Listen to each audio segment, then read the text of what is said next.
Пробег 644, заряд 6% қалды. Зарядкаға келдім. Қазір надо разобраться, қалай төлейтінімізді. V-Life деген бар екен. V-Life'пен көрем қазір. Жерден кішкене арзанырақ болатын сияқты. Заряд алып жатыр. V-Life арқылы. Білмеймін, абонемент сатып алып едім. Киловатт 50 теңгелігін. Қазір солмен төлене ма, жоқ қайтадан ақша алып ала ма, оны білмей тұрмын. Бұл көлік менде 3 күндей болады, 3 күн шамасында. И сол 3 күнде біраз нәрсе өзім үшін вывод. Мен өйткені осындай көлік алғым келіп жүр өзім үшін. И кішкене тест-драйв болады для себя. И сіздерге де кішкене контент түсіріп беруге тырысатын боламын. Ассалаумағалейкум баршаңызға. Сіздер Қазақ такси арнасындасыздар. Арнаның жүргізушісі сол баяғы мен Орынбаев Мерей. Арнаға видео шықпай кеткеніне біраз уақыт болып қалды. Себеп өйткені ол менің алдыңғы айдап жүрген авойымның проблемасы көйіп кетті. Негізі өмірімдегі мен үшін ең шығынды көлік болған сол. Алғалы 3 рет соғылды. Бір рет мені Костоправ алдап кетті. Бәрін білесіздер ютубтан. Сонымен коробкасы бұзылды, цепной реакция кетті.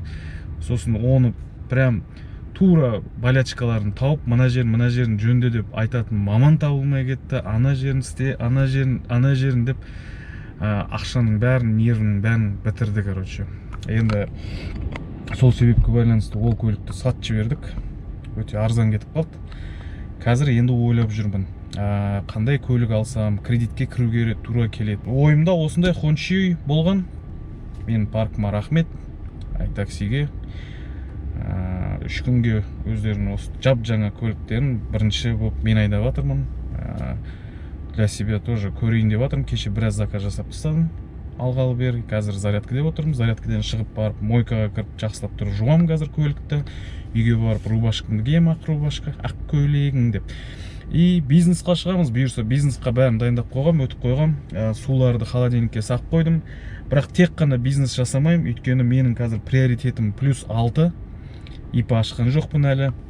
И сол себепке байланысты бизнесте ұйықтап қаласың деді ғой, короче, маған +6 приоритетпен там ловить нечего. Сол үшін жаңағы бизнес, электро и комфорт плюс тарифтерін қосып, кеш болып кетті уақыт, бірақ мен өзім сол бүгін сенбі осында кешкі уақытта жұмыс істегім келіп жатыр. Фиолетовый зона жанған кезде мой районды қосып жұмыс істеп көрем біраз. Кеше 150 километрде жүріп, зарядканы полный отырғыздым. Қазір зарядкаде тұрмын. Бұйырса жаңағы 6%-тен 100%-ке дейін толған үшін мен қанша ақша төлейтінімді көретін боламыз. Видео қызық болады деген үміттемін. Бірден лайк басып, комментарий жазып, арнаға жазылмаған болсаңыздар жазылып қойыңыздар, бөлісетін жерлер болса бөлісіп қойыңыздар. Біраз уақыт ютубқа видео шықпағаннан кейін менің қазір ютуб менің контенттерімді продвигать етпей жатыр. Сол сіздердің іс-әрекеттеріңіз видеоны айландырмай қарап, реклама жайында айтады маған: Мерей, сенің видеоңды қарап отқанда нелер көп шығады дейді, жарнама. Ютубтың өзінің жарнамасы. Мен оны таңдай алмаймын да, ол стандартный ютубтың несі. Если реклама алушылар көп болып жатса, көбірек не қылады, и маған да кішкене ол плюс болады. Так что түсінгендеріңіз жөн. Бұл менің наным. Кішкентай болса да ютубтан вообще выхлоп негізі өте аз. Просто маған өзіме ұнайтын болғаннан кейін сіздердің поддержкілеріңізбен істеп жүрмін. А так бұл жақтан маған келіп отқан қатты выхлоп та жоқ, если шынын айтатын болсақ. Сол қолдауларыңыз сіздің ең басты сіздердің қолдауларыңыз менің мотивациям. Сонымен зарядка аяқталды. Торымызды басамыз. От алады машина. Климат қосылып тұр. 100% болды.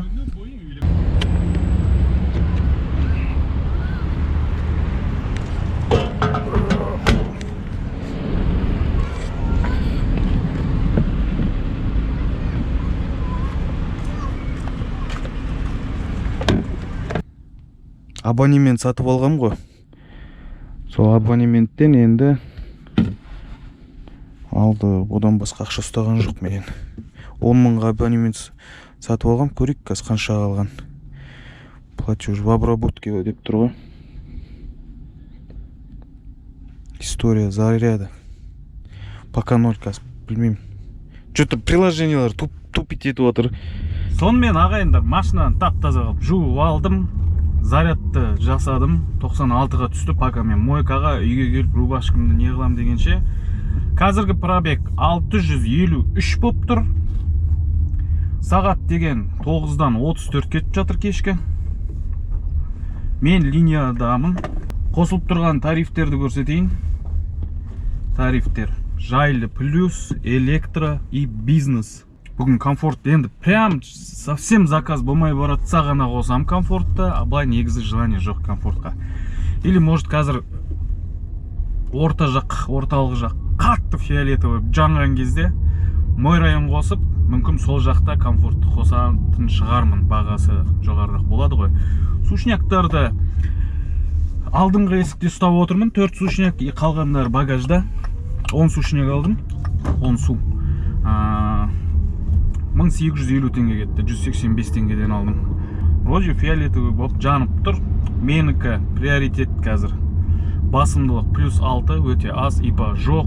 Платинаға жетпедім, машинам бұзылып, айтқанымдай жөнді жұмыс істей алмадым мен өткен айлары. Нені қосып қойық? 22 градус по идее. По регламенту бизнесте болу керек. Авто, кеттік. Кішкен орталыққа қарай барайын. Сол жақтарда заказдар көбірек шығар. Мен қалқаман жақта мен жүрген тарифтерде шықпайтын сияқты менің ойымша. Бұл жақтарда менде енді опыт күшті деп айтамайым. Менікі в основном эконом. Доставка, курьермен жүруші едім ғой, білесіздер ғой. Кеттік онда, сәттілік, жақсы жұмыс жасаймыз деген ойдамын. Қаншаға дейін ұйқым қысып прям бітіп кетпейінше жүруге тырысам.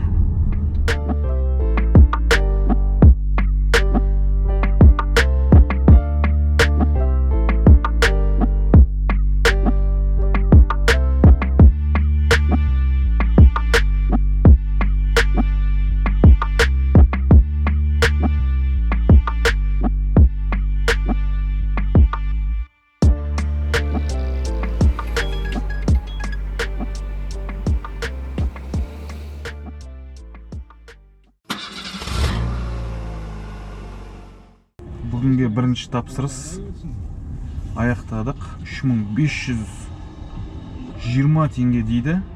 Түсінбей қалдым қандай тариф екен. Қазір көрейінші мына жақтан. Комфорт плюс қой деймін. Шықпады да. Бұны түсіндім мен. Не екен? Бұл, короче, через Uber беріп отыр. Заказдыша. И сол үшін маған несі шыққан жоқ. Қандай тариф, рейтингі, іштеме шыққан жоқ. Бәсе, блин. Маған еще Яндекс не берген еді. Цельдің түрін қараңыздар. 24 000 теңге, 69 заказ. Орындау керек, ақша керек қазір.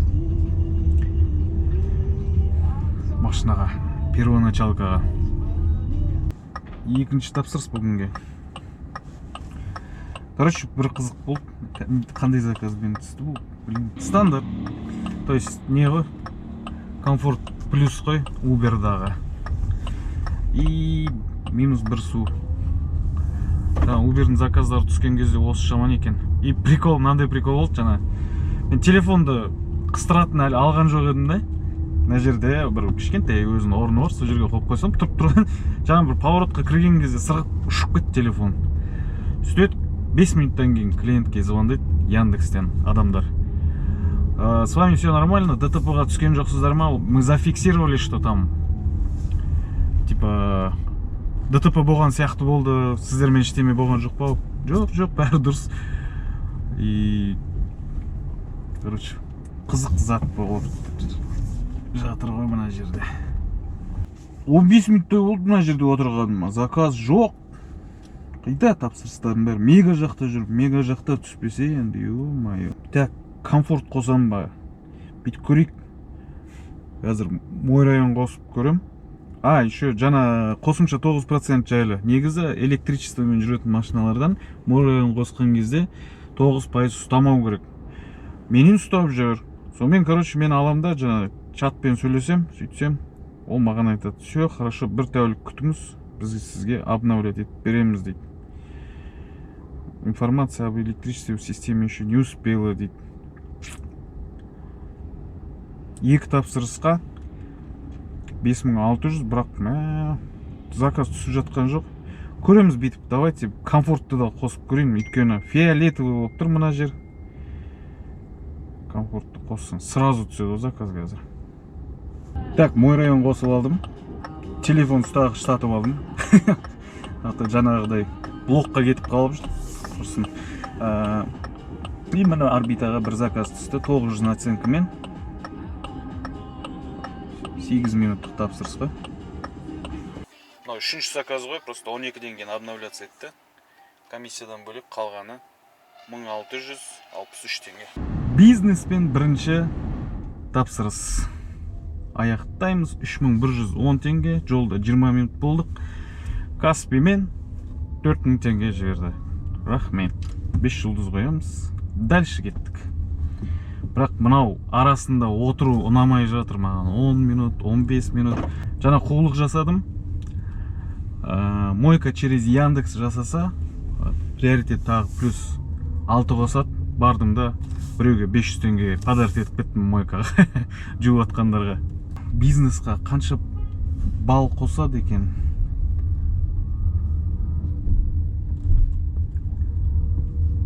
«76 бал қосады екен. Базар жоқ. Линияда жүргенмен 5 сағат болды. Қазір ненің машинаның несінен қарап жатырмын. Зарядкадан шыққалы бері жүргенмен 5 сағат болды. Енді үйге бардым, жаңа зарядкілерді, суларды, не қылып, киім ауыстырып, бер, короче, бір 40 минут алып тастаймыз. 4 сағат 20 минут жүргеннің өзінде де бізде 4 заказға 12-ке дейінгі мен 12-ден кейінгіні есептейміз ғой. 5600, 4300, 10 мыңға жақында қапты. 10 мың теңге.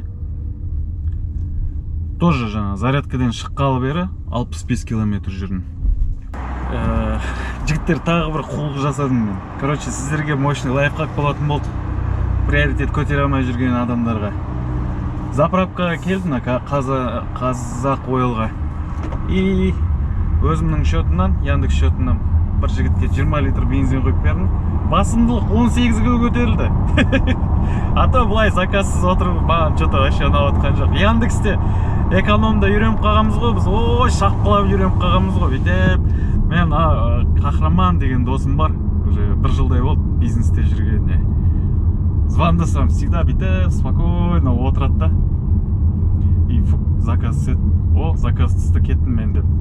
И тоже сөйтіп шапқаламай табады да, енді біз экономда табасың, бірақ шапқалап табасың ғой. Бұл жерде бизнесте кішкене нелеу ғой. Айтып отырмын, көріп отырсыздар ғой, пробег аздау, суммалары жирнылау. Мына жақ жоқ. Жәмен жоғары қарай көтеріліп, может қазір тағы мой район қосып көрем ғой деймін. Тарифтің 4-еуі қосылып тұр менде. Міне, комфорт плюс, жайлы плюс, бизнес, электро. Бірақ қала жанып тұр, пожалуйста, не керек түсініп отқан жоқпын. Так, комфорт плюс. Кеттік. Мына жақта платное ожидание басталып кетті. И звондап едім. Біз 2 машина шақырып жіберіп, кешіріп сұраймыз деп, мына отмена жасады. 760 теңге за подачу Яндекс берді. 10 минуттық тапсырыс комфорт Uberмен түсті. Келесі цепочкамен бизнес түсті. Қазір мен суын салып қойын, плюс еще есіктерін ашып беру керек болады бұл кісілерге. Бизнес картамен төлеу 12 минуттық жол подача, 8 минут бұл платный подача. 2700 теңге. Құлагер жаққа қарай келдік. Қалай да болса да приоритет көтеру керек болып жатыр ғой. ИП ашам қойдым скоро. Өйткені неге десеңіздер, маған кредит бермей қойды. Мен осындай машинаны өзіме алғым келген. Менде пенсионка жоқ. болашақта жаңағы ипотека алу керек болатын болса да тоже керек болады маған пенсионка. Сол үшін енді менің основной жұмысым такса, плюс кішкене подработка, өзімнің жаңа канал ютуберством бар. Оның бәрін жүргізу керек болады по-любому заңды түрде. Былай негізі енді біз сияқтыларға ипа ашу керек қой по-любому. Вот андай подработка ретінде кішкене мынауларын жамай жүрген, кредиттерін жетпей қалған жерлерін жамап жүрген водительдерге қиын болатын болды да. Так, не дейді мына жақта, бар ма өзі спрос жоқ па? Комфортты қоса берейін. Жаңа комфорт өшіріп қойып едім, бизнес түсіп атқаннан кейін, ойбай деп. 8 минут подача, 5 минут поездка, бизнес. 1300 теңге. Рейтингін қараңыздар, ё-майы. Нет, бұндай заказға керек емес. Комфорт плюспен түсіп атыр, бірақ клиенттің рейтингі төмен. Плюс рейтингі нормально болса, жердің бір жері бар екеніне де қарамайтын едім, бара беретін едім. Короче, 950 оценкамен комфорт ұстадым. Сушнякты тықтық. Кеттік. Каратыш тоже. Подачасы 3 минут, жолда 5 минут, комфорт 1610 теңге. Кеттік ары қарай. Камераға әңгімемді айтып атсам, камерам қосылмапты. Короче, 10 минут подача, 20 минут поездка и 3800 шыққан, комиссиядан бөлек қалған 3797 дейді. 4000 теңге без дачи беріп бітті, бірақ ішіп алған әңгімесі көп, миды ашты жіберді. Аэропорттың парковкасына келдік, очередь күтетін. Мына жерде почему-то бизнесте 16-20 орын, электрода 16-20 орын деп тұр. Аэропорттан заказдар кішкен көтереді да, сол үшін күтеміз енді. Қаттандай асығыс жоқ. Короче, зарядка жөнінде. Мына абонементті 200 киловатт часты мен 10 000 теңгеге сатып алдым. Одан бүгін жаңағы 5%-тен или 6%-пен 100-ге дейін толтырғаным үшін почти 70 киловатт кеткен, остаток әлі 130 бар. То есть мен примерно тағы 2 рет толтыра алам ғой. 10% қалған кезде 2 рет тағы толтырам. То есть мен бүгінгі зарядкам 3000 теңге кетті. Заряд мына пока что 113 километр жүріп тастадым. 7 сағат оталып тұрды машина. И 73% қалып тұр. Плюс еще әлі кондер қосылып тұр, мен очередте тұрмын, мына жақта аэропорттың очередінде. Осындай абонементпен төлеген арзандау болады екен негізі. Өйткені басқалар мына осы машинаны толық зарядтау үшін жаңағыдай 10%-тен 100-ге жеткізгенге 5000-дай почти 4500-дай құртып жатады. Мен 3000 теңгеге зарядтадым полныйда. 30 минут жүріп келдім аэропорттан, 30 минут очередте күттім, 5940 теңге. Уже таң атып келе жатыр. Жаңа ұйқы кішкене қысып жатыр еді, енді жіберіп қойған сияқты ма. Uber'дің 2 заказ түсті келе жатқан кезде өткізіп жібердім. Приоритет 96 болып қалды.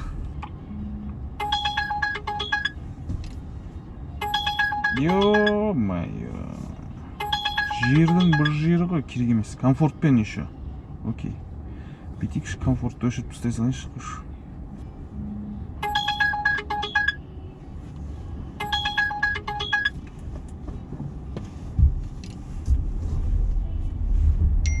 Комфорт плюспен түсті. Кеттік. Конечный точканы көріп тұрған жоқпын мен.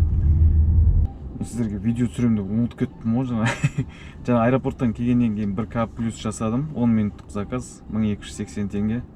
1500 теңге берді, бірақ той оған екен. Перегар жесткий болды. Тағы бір заказ. Шемякинаға апару керек. Комфорт плюспен. Уже кішкене ұйқы қысып жатыр. Комфорт плюс 27 минут подачасына. Ана жердің бәрін қасып тастаған екен. 10 минутта жүріп бардым ғой, короче. 3690 теңге, жаман емес. Опа, комфорт плюс дейді.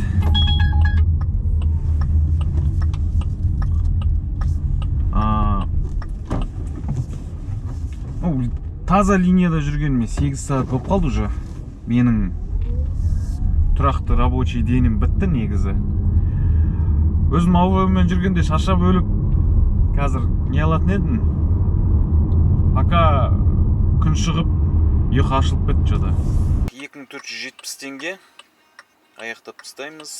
И келесі цепочкамен түсіп кетті ғой. Таңға қарай кішкене цепочка жұмыс істей бастады. Бұл да комфорт плюспен түсті. Азанға қарай комфорт плюс деген цепочкамен түсіп отыр ғой. Ё-май, қарасаңыздар. Не болып бітті? 2600 теңге комфорт плюс тарифмен 23 минут жүріп келдім. Подачасына 3 минут болды ғой. 15 минуттық тапсырыс, 1 минуттық подача. 2300 теңге безналичная оплата. Линиядан шығып кеттім, өйткені точкасынан сәл басқа жерге тоқтай салшы, брат деді, сонымен. Шаршап кеттім мен. Тарифтермен, мынандай тарифтермен смело жүре бересің ғой, 15 минуттық тарифтермен ше, 2000, 2500. Бірақ уже қанша болды? За рулем жүргеніме 10 сағат болды. Көтен квадрат болды ғой, короче. Короче, домой қойсам мен шаршап кеттім. Желание бар істеуге ше, бірақ бәрібір кішкене шаршаған, бүйтіп істемеуші едім ғой мен. Қазір мен сіздерге бүгінгі жасаған заказдар қараңыздар. Соңғы 1, 2, 3, 4, 5 комфорт плюс, 2 бизнес, 1 комфорт, тағы 2 бизнес, 1 комфорт, 1 бизнес и 1 комфорт плюс. Электро түспей жатыр что-то.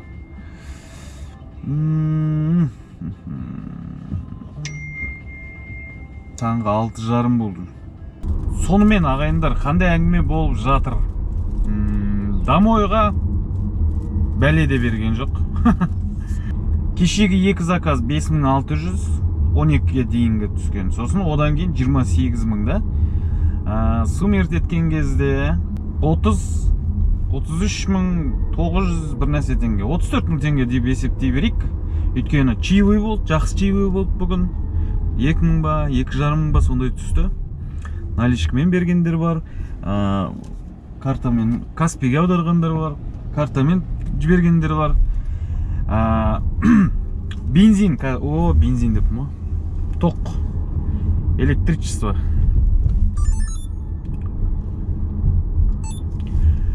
Мінекей, қараңыздар, 52% кетті. Жүрген жолымыз зарядтан шыққалы бері 218 километр.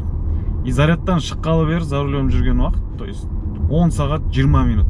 500 теңге еще мен жаңағы өтірік мойка жасағаным бар ғой, приоритетті көтеру үшін. Сонда расход 2800 теңге. Примерно қараңыздар, чаевой маған бүгін сол примерно сол 2800-2,500 теңгенің шамасында түсті. Шайпылым. И шайпыл менің расходтарым, бүгінгі расходтарым жауып отыр. И мына 33.000, 34.000 почти. Өзіме қалған ақша болып тұр ғой. Жаман емес. Сағатына 3400 теңге мұны көріп отырсыздар. 10 сағат 22 минут болды. И то мен ол жаңа зарядкадан шығып, мен мойкаға барғаным бар. Мойкадан кейін үйге келгенім бар. Үйден рубашкамды киіп, жаңа зарядка, тряпка-мряпкалердің бәрін багаждағы артқы заттың бәрін тастап кеттім да, суларымды салып, сөйтіп жүргеніме біраз уақыт кетіп қалды. Айтпасам 10 сағатта болмайды, 9,5 сағат болады примерно мен линияда жүргеніме. Довольный отыр ме? Күшті? Клиенттері де андай қазір, аккуратный. Қазір мына қанша? 13 плюс 2, 15 тапсырыс орындадым, ровно 15 тапсырыс орындадым. И мен сіздерге қазір салонның состояниясын көрсетем, қандай екен. Осылай, қалай болды сіздерге ағайындар?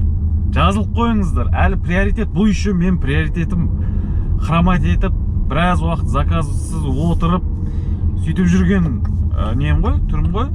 Бұйырса қазір ИПА, брендинг деген сияқты заттарды жасауға тырысатын боламын. И приоритет көтеріледі ғой одан. И жоғары приоритетпен осындай көліктермен әртүрлі қазір бізде iTaxi'де жаңағы дочкаларының бірі компаниялар осындай машина арендаға беріп айналысып жүр. Жамбылы 172 В-да сол жерде беріледі машиналардың бәрі. И солардан мындан 3 күнге сұрап алдым. Енді бүгінгі біздің контентіміз жақсы қаралым жинап не қылып жатса, олар обязательно маған тағы да береді ғой енді. Контент жақсы болып жатса, олар да маған жиірек көлік беріп деген сияқты.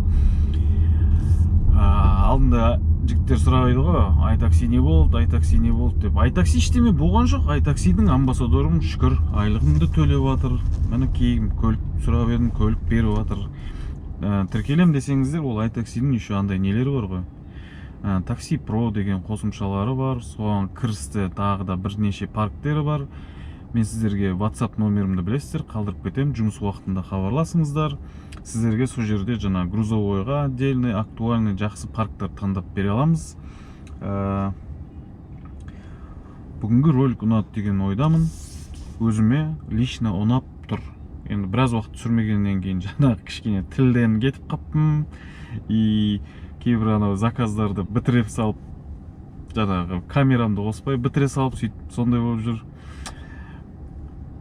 Комментарий, лайк, мен каналымды қолдаймын дегендер Freedom банк орнатып алыңыздар, өте ыңғайлы, кэшбэктер жоғары.